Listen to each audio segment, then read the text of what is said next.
dalam pertanyaan ini kami menyampaikan bahwa kerajaan Arab Saudi alhamdulillah sampai saat ini memang negara yang aman berkaitan dengan peristiwa atau berkaitan dengan haji itu sejalan ataupun sesuai dengan planning yang telah digariskan oleh pemerintah Arab Saudi bahwa semuanya akan berjalan dengan lancar.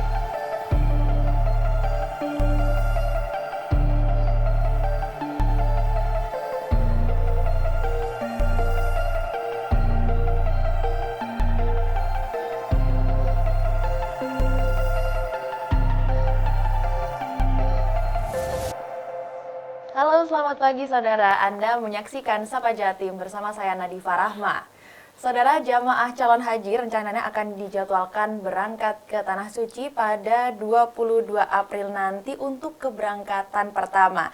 Nah, persiapan tetap terus berjalan meski saat ini memang perang Timur Tengah sedang bergejolak. Lalu, bagaimana kesiapan dari Kementerian Haji dan Umroh Kota Malang terkait dengan pemberangkatan pertama di tengah gejolaknya perang Timur Tengah ini?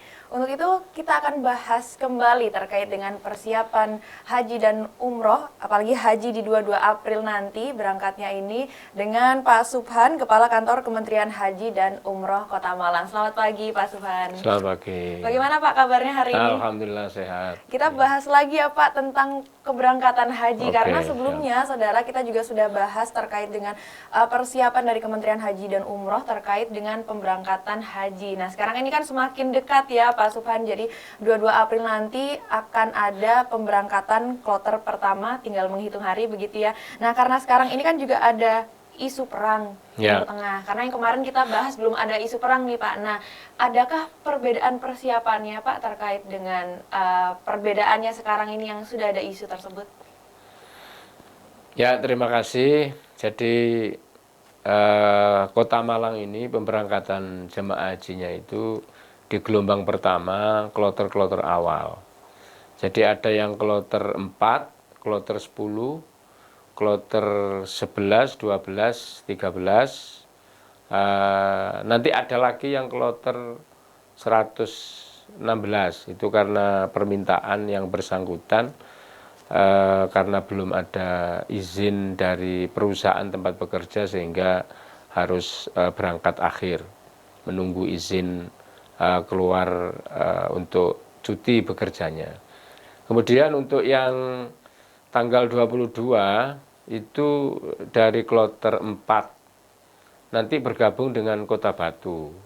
Jumlahnya itu sekitar 13 orang, kita berangkatkan dari halaman kantor Kementerian Haji dan Umroh Kota Malang. Tetap ada upacara pemberangkatan, tetap kita antarkan sampai ke asrama haji. Kemudian kloter yang berikutnya itu kloter 10 yang bergabung dengan Kota Pasuruan. Nah, itu kloter 10 sekitar berjumlah 43 orang. Itu pemberangkatannya bersamaan dengan pemberangkatan yang kloter 11. Kloter 11 ini penuh dari Kota Malang sejumlah 380. Itu nanti diberangkatkan tanggal 23 April. Diterima di asrama haji itu sekitar jam 21. Sehingga perjalanan asrama haji, ke asrama haji dari Kota Malang itu sekitar 2,5 jam, sehingga nanti ada upacara pemberangkatan sekitar jam 5.30 atau jam 6 sore ya, dari Pak Wali Kota rencananya. Kemudian untuk yang kloter 12, 13, 14 itu terjadwal pada tanggal 24 April 2026 di hari Jumat. Mulai pagi, pemberangkatan jam 7, kemudian ada yang pemberangkatan jam 1, dan ada yang pemberangkatan dari Kota Malang jam 14.30. Sehingga hari Jumat itu penuh, nanti yang memberangkatkan bisa pejabat lain dari Kota Malang, dari Pemkot, atau Pak Wali Kota memberangkatkan lagi kalau beliau ada waktu dan bersedia. Oke. Kemudian kaitannya dengan persiapan-persiapan arahan Kementerian Haji dan Umroh Republik Indonesia melalui Pak Menteri bahwasanya persiapan pemberangkatan haji tahun 2026 ini sudah mencapai 100%. Sehingga meskipun situasinya di di Arab Saudi, di Timur Tengah itu kurang bagus, insya Allah tetap berjalan dengan baik. Ya oke, berarti memang sudah persiapannya 100% ya Pak ini untuk pemberangkatan jamaah calon haji seperti itu. Dan memang apakah sebenarnya ada dampak keamanan dan kenyamanan dari jamaah haji nggak Pak terkait dengan adanya perang Timur Tengah ini? Memang persiapan sudah 100%, termasuk semua akomodasi yang harus disiapkan jemaah yang berasal dari pemerintah, Kementerian Haji itu sudah terbagi seluruhnya, baik itu seragam, kemudian koper dan seterusnya itu sudah sudah disampaikan kepada jemaah, termasuk persiapan kesehatan, vaksin yang harus dijalani oleh jemaah itu vaksin meningitis, vaksin polio, vaksin influenza itu sudah dilaksanakan. Berarti tinggal berangkat saja. Terkait dengan keamanan di Timur Tengah dengan eskalasi politik yang semakin meningkat, perang Iran dengan Israel yang dibantu oleh Amerika ini, ya pemerintah itu ada skenario penerbangan. Jadi kemungkinan kalau jalur yang biasa dilewati pesawat itu tidak aman, maka kita akan melalui Afrika Timur. Nah, itu salah satunya seperti itu yang disampaikan pemerintah. Oke, baik. Berarti ini kan ada pengaruh sedikit mungkin ya Pak, tapi karena dengan adanya isu Timur Tengah ini, dari calon jamaah haji sendiri, apakah sebenarnya ada yang membatalkan nggak Pak terkait dengan isu-isu tersebut, jadi akhirnya membatalkan untuk pemberangkatannya terlebih dahulu? Tidak ada. Jamaah haji kita sejumlah 1.203 ini tidak ada yang membatalkan dengan alasan keamanan. Ada yang memang harus lunas tunda istilahnya. Lunas tapi menunda keberangkatan. Itu karena disebabkan jemaahnya tiba-tiba sakit. Kemudian yang kedua ada yang memang sudah wafat. Jadi ini tercatat Kota Malang ini 2 orang wafat calon jemaah, kemudian dilaporkan 2 orang sakit dan tidak bisa berangkat pada tahun ini. Yang seperti ini ya kita laporkan, nanti diganti cadangan yang sudah siap untuk berangkat. Cadangan yang naik dan sudah lunas tentunya, cadangan yang sudah melunasi. Untuk totalnya berarti masih tetap sama yang berangkat dari Kota Malang? Tetap, itu sudah kuotanya segitu, Kota Malang. Tahun 2026 ini kuotanya 1.203. Itu berjamaah jemaah saja, jemaah. Nanti kalau misalnya ada yang tidak bisa berangkat karena alasan yang tadi disampaikan, ya diganti dengan cadangan yang sudah siap untuk melaksanakan penggantian itu karena sudah melunasi. Baik, berarti memang dengan adanya perang Timur Tengah ini juga tidak mengurangi kuota calon jamaah haji di Indonesia juga ya Pak? Tidak, karena arahan Pak Presiden itu yang penting pemerintah Arab Saudi dan juga pemerintah kita itu bisa menjamin keamanan, kenyamanan jamaah dalam melaksanakan ibadah haji. Ya mudah-mudahan situasinya semakin membaik sehingga secara psikologi jemaah yang mau berangkat ini kan juga tidak terganggu, merasa aman dan sebagainya. Jangan sampai berangkat was-was kan itu. Tapi saya lihat ketika kita ketemu dengan para jemaah itu ya, menyapa jemaah yang mau berangkat, insya Allah secara mental mereka sudah siap. Baik, memang ini juga perlu disiapkan ya terkait kesiapan psikologis dari jamaah calon haji seperti itu di tengah gejolak perang Timur Tengah. Nah, itu akan kita bahas setelah ini persiapan apa saja yang harus dilakukan. Jadi jangan kemana-mana, tetap di Sapa Jatim.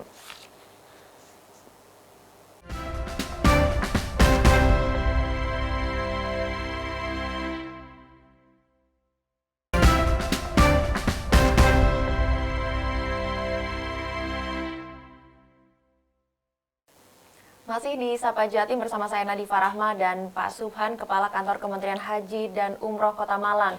Kita bahas soal persiapan keberangkatan jamaah calon haji, Bapak. Nah, tadi kan di tengah gejolak perang Timur Tengah, pasti ada beban mental, psikologis juga dari jamaah calon haji. Mungkin biasanya ada yang kepikiran begitu ya, Pak. Nah, bagaimana, Pak, untuk persiapannya? Mungkin apakah ada edukasi tersendiri dari Kementerian Haji Umroh terkait dengan hal tersebut?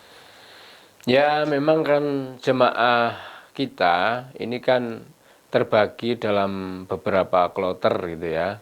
Kloter besar 11, 12, 13 dan juga jemaah kita itu tergabung di dalam KBHU, kelompok bimbingan ibadah haji dan umroh. Jadi sebelum pelaksanaan pemberangkatan itu masing-masing KBHU, masing-masing kloter itu mengadakan koordinasi, rapat-rapat untuk penguatan kepada jemaah. Nah, petugas kita ini kan tidak hanya ketua kloter, tidak hanya pembimbing ibadah, tapi juga ada tim kesehatan, ada dokter, ada perawat, yang mereka inilah yang kemudian secara terencana memberikan edukasi-edukasi kepada masyarakat terkait persiapan pemberangkatan. Meskipun jemaah haji yang akan berangkat ini sudah dinyatakan sehat, istiqoah, tapi tetap diberikan edukasi untuk bagaimana menjaga kebugaran kesehatan itu setelah dinyatakan sehat oleh dinas kesehatan atau melalui puskesmas masing-masing. Jadi di dalam pertemuan-pertemuan dengan jemaah, jadi para petugas, kemudian KBHU yang ada dalam satu kloter itu senantiasa melakukan berbagai persiapan, penguatan termasuk penguatan psikologi kepada jemaah bahwa semuanya sudah disiapkan oleh pemerintah. Kemudian untuk yang menjaga kesehatan dan sebagainya itu bahkan pemerintah provinsi 2 hari yang lalu itu mengirimkan surat edaran kepada dinas kesehatan untuk memerintahkan kepada dinas kesehatan kota melalui puskesmas masing-masing untuk senantiasa mengadakan cek kesehatan, kemudian melatih kebugaran jemaah sebelum keberangkatan. Nah itu. Kemudian yang lain-lain yang kaitannya dengan akomodasi dan sebagainya sudah disediakan sedemikian rupa, termasuk panitia yang ada di Arab Saudi itu nanti kan sudah memfasilitasi semua kebutuhan jemaah haji. Antara lain juga pada tahun ini hotel itu sudah ada sekarang. Di hotel kloter ini di Mekah mana, di Madinah ada, itu sudah ada. Di jemaah pun juga bisa mengakses. Oh nanti saya berada di hotel ini di Madinah. Oh nanti saya bareng dengan ini, dengan itu sudah bisa. Kemudian dipastikan mereka juga akan mendapatkan asupan konsumsi itu 3 kali dalam sehari. Jadi hotelnya sudah siap, kemudian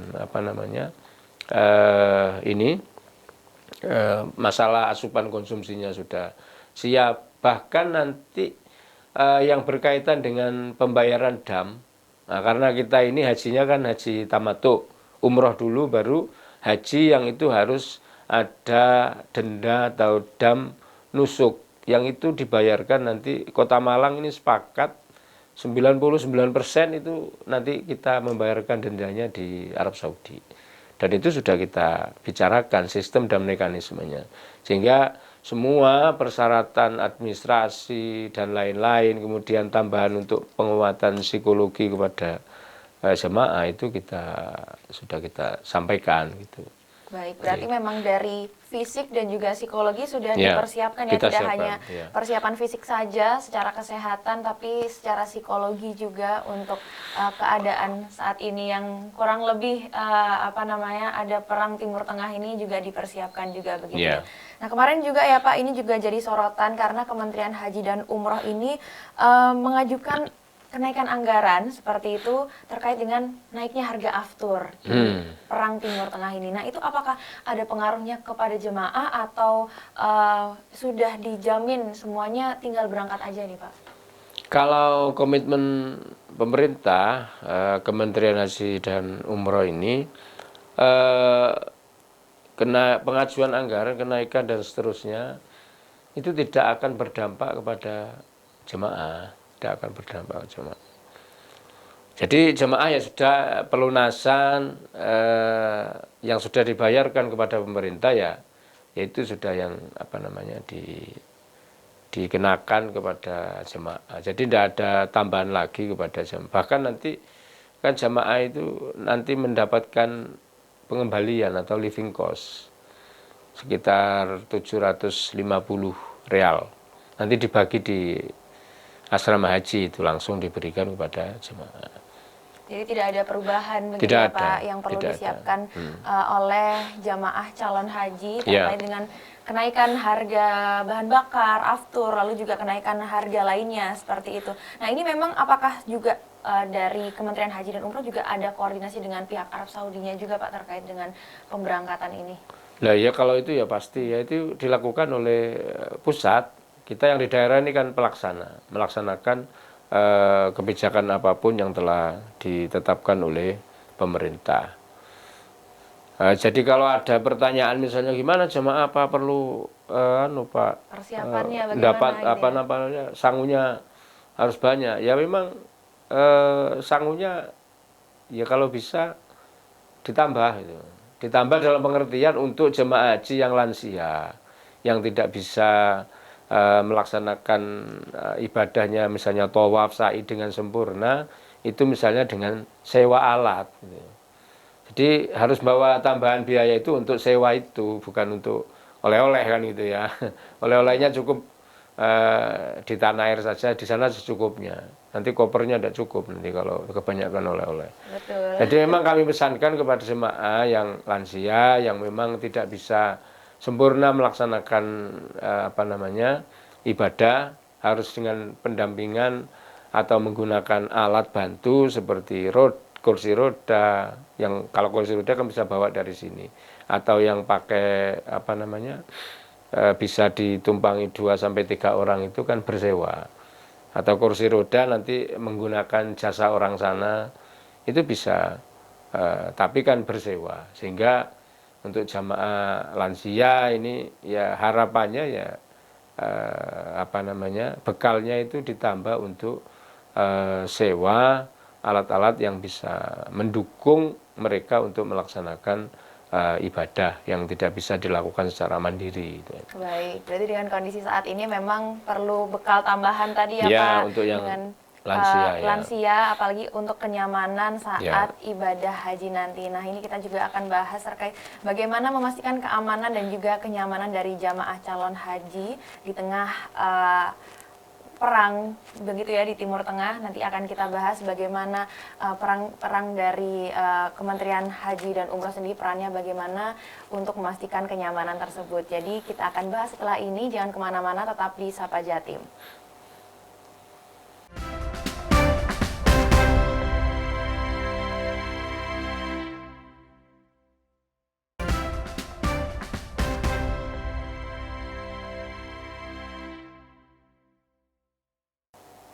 Anda masih menyaksikan Sapa Jatim bersama saya Nadifa Rahma dan Pak Subhan. Kita bahas lagi Pak, terkait dengan pemberangkatan jamaah calon haji di tengah Perang Timur Tengah ini Pak. Nah kemarin kan kita bahas juga ya, persiapan juga sudah matang begitu ya sebelumnya, kita bahas sebelumnya. Terus juga sekarang ini karena adanya perang di Timur Tengah, akhirnya tadi Pak Subhan menyatakan bahwa akan ada perubahan begitu ya, perubahan jalur penerbangan jika memungkinkan seperti itu. Nah ini bagaimana Pak? Perubahan jalur penerbangan ini akan ada perbedaan seperti apa dibandingkan sebelumnya?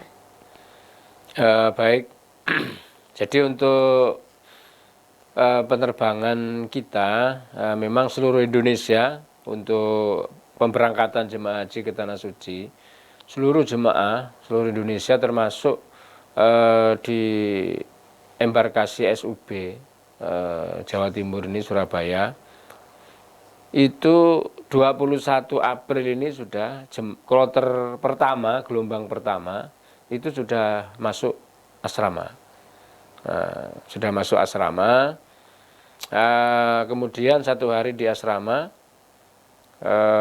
tanggal 22 yang masuk asrama tanggal 21 itu berarti sudah terbang ke Tanah Suci. Dalam hal ini untuk gelombang 1 ke Madinah. Kemudian untuk yang Kota Malang tanggal 22 itu awal masuk ke asrama haji, berarti penerbangan ke Madinah itu tanggal 23. Demikian juga seterusnya, yang tanggal 23 itu nanti diterbangkan tanggal 24. Sehingga dipastikan kalau sudah lancar, tidak ada kendala, insya Allah jemaah haji Kota Malang itu tanggal 25 April itu sudah seluruhnya berada di Madinah. Itu ya. Jadi sesuai dengan timeline ya, Ya, masih sesuai dengan berangkatnya. timeline saat ini. Kita kan juga tidak tahu apa yang terjadi esok dan esoknya lagi kan gitu. Cuman kita tetap pada penerbangan timeline terbang kita seperti itu. Normalnya kan dari Arab Saudi, dari Surabaya Juanda ke Arab Saudi itu kan 9 jam. Tapi biasanya karena pesawat yang ada di terbang dari Juanda itu bukan pesawat yang isinya 450 seperti tahun-tahun sebelumnya, pesawat 380. Jadi satu kloter itu jemaah 380. 374 itu 380 itu beserta petugas. Ditambah petugas itu. Kemudian nanti kita transit isi BBM di Kuala Namu, Medan. Di situ. Sehingga mungkin perjalanan dari tanah air ke sana itu normal ya tambah 2 jam jadi 11 jam kemungkinan. Kalau ada rekayasa pengalian, kalau memang terjadi itu, kita berharap kan tidak terjadi itu. Betul. Kalau yang direct itu, yang pengalaman umroh kemarin itu kan, yang kemudian ditunda dan sebagainya, itu kan karena ada yang travel, ada wisatanya mungkin ke Dubai dan seterusnya, itu mengalami halangan penerbangan, sehingga sempat tertunda dan sebagainya. Tapi laporan teman-teman jemaah yang umroh, Ramadan ataupun Syawal, bahkan setelah terjadi konflik di Timur Tengah ini, di Arab Saudi aman saja Pak. Selama kita tidak melihat berita ya aman itu.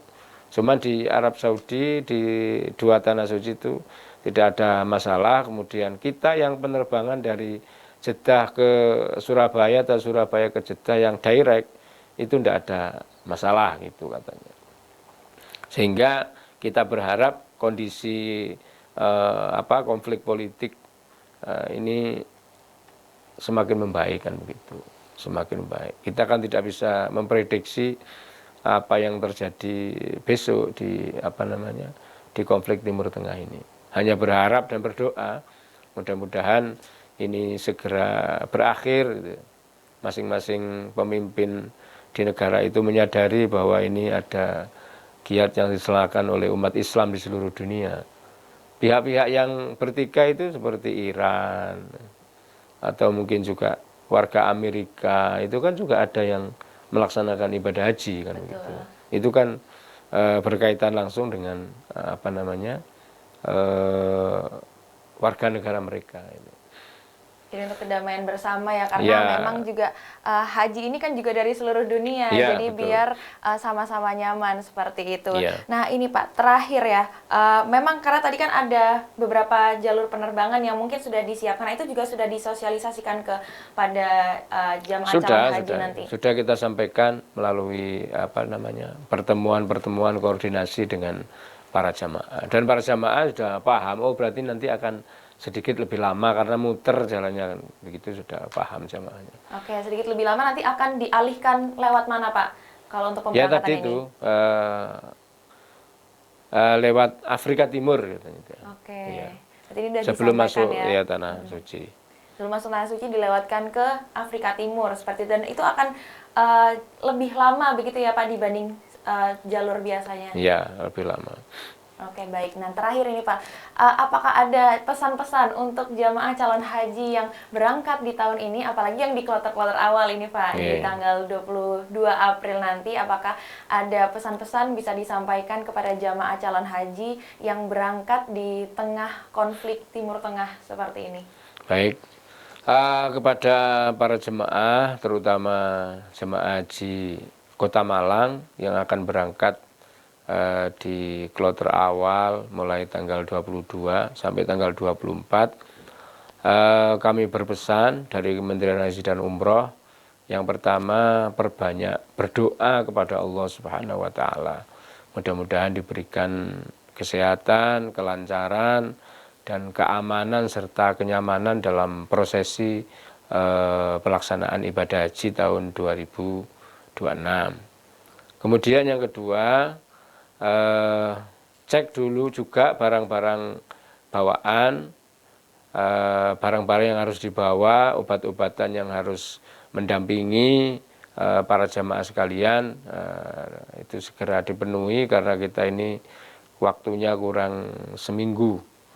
Jangan sampai membawa barang-barang yang dilarang di dalam penerbangan dan seterusnya, dan itu jamaah sudah tahu apa saja yang boleh dan apa saja yang tidak boleh untuk dibawa di dalam koper para jamaah sekalian.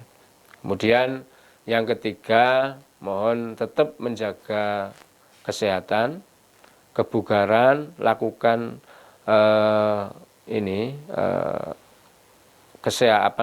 olahraga ringan dalam setiap harinya sehingga kondisi kesehatan tetap terjaga. Mungkin itu yang bisa kami sampaikan, dan kami berdoa mudah-mudahan seluruh prosesi keberangkatan haji tahun 2026 ini berjalan lancar dan ibadahnya juga berjalan lancar, serta nanti pulang dengan mendapatkan predikat haji yang mabrur. Amin ya rabbal alamin. Memang benar yang dikatakan oleh Pak Sufan tadi, haji ini juga bukan soal ibadah saja, tapi juga kesiapan iman dan juga fisik kita untuk berangkat ke tanah suci. Dan seperti yang disampaikan tadi, persiapan dilakukan oleh Kementerian Haji dan Umroh Kota Malang juga menunjukkan komitmen dalam melayani jamaah, apalagi di tengah situasi perang Timur Tengah yang masih bergejolak saat ini. Dan semoga seluruh jamaah tadi ya yang akan berangkat, jamaah calon haji diberikan kelancaran, keamanan juga di tengah kondisi yang seperti saat ini, dan pulang dengan membawa gelar haji yang mabrur. Amin, amin, amin. Terima kasih Pak Sufan atas informasi ini, menjadi informasi penting ya, apalagi untuk jamaah calon haji yang berangkat di tahun ini. Dan saya Nadifa Rahma dan juga kru yang bertugas pamit undur diri. Saksikan terus Sapa Jatim di Kompas TV, independen terpercaya. Sampai jumpa.